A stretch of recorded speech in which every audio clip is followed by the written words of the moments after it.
আততায়ীদের বুলেটের নির্মম আঘাতে শহীদ হয়েছেন জুলাই যোদ্ধা ও ইনকিলাব মঞ্চের প্রতিষ্ঠাতা শরীফ ওসমান হাদী। মানুষের কাছে তিনি এতটাই ভরসার ছিলেন যে তার জানাজায় ছিল লাখো জনতার উপচে পড়া ভিড়। ঢাকা ৮ আসনের জন্য লড়তে গিয়ে কেবল সেখানকারই নয়, বরং গোটা দেশের মানুষের ভালোবাসা কুড়িয়েছেন তিনি। তাই হাদীর মৃত্যুর পর তার আসনে কে লড়বেন তা নিয়ে চলছিল জল্পনা কল্পনা।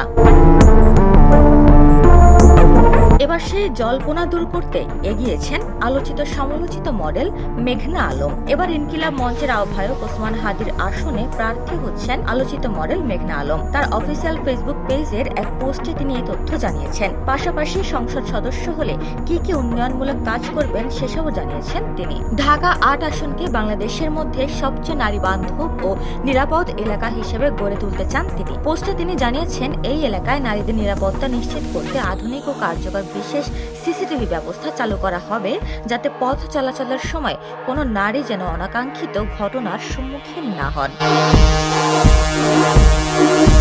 এছাড়া এই এলাকায় একটি বিশেষ ট্রাফিক ব্যবস্থাও গড়ে তোলা হবে, যাতে মানুষ নিরাপদে হেঁটে ও সাইকেল ব্যবহারের সুযোগ পান। এছাড়া জনস্বার্থে স্বল্প ব্যয় পাবলিক ওয়াশরুম ও কমিউনিটি লন্ড্রি সিস্টেম চালু করা হবে, যাতে বস্তিবাসী থেকে শুরু করে সাধারণ পথচারী বা পার্কে হাঁটতে বের হওয়া মানুষ সবাই পরিষ্কার পরিচ্ছন্ন থাকার সুযোগ পান।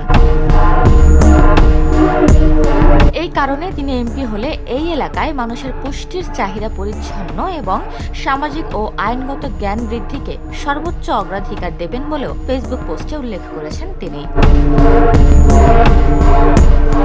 এছাড়া ইতিপূর্বে বাংলাদেশের ইতিহাসে বহুবার দেশকে সিঙ্গাপুর বানানো হবে এমন ফাঁপা প্রস্তুতিও শোনা গেছে, কিন্তু বাস্তবে একটি দেশকে আন্তর্জাতিক মানের করতে হলে প্রয়োজন এমন নেতৃত্ব যার লালন পালন, চিন্তাধারার, শিক্ষা ও সামাজিক মেলামেশায় বৈশ্বিক প্রভাব বিদ্যমান এবং তিনি আন্তর্জাতিক পরিমণ্ডলে স্বাভাবিকভাবে গ্রহণযোগ্য, এমনটাই মনে করেন মেঘনা আলম।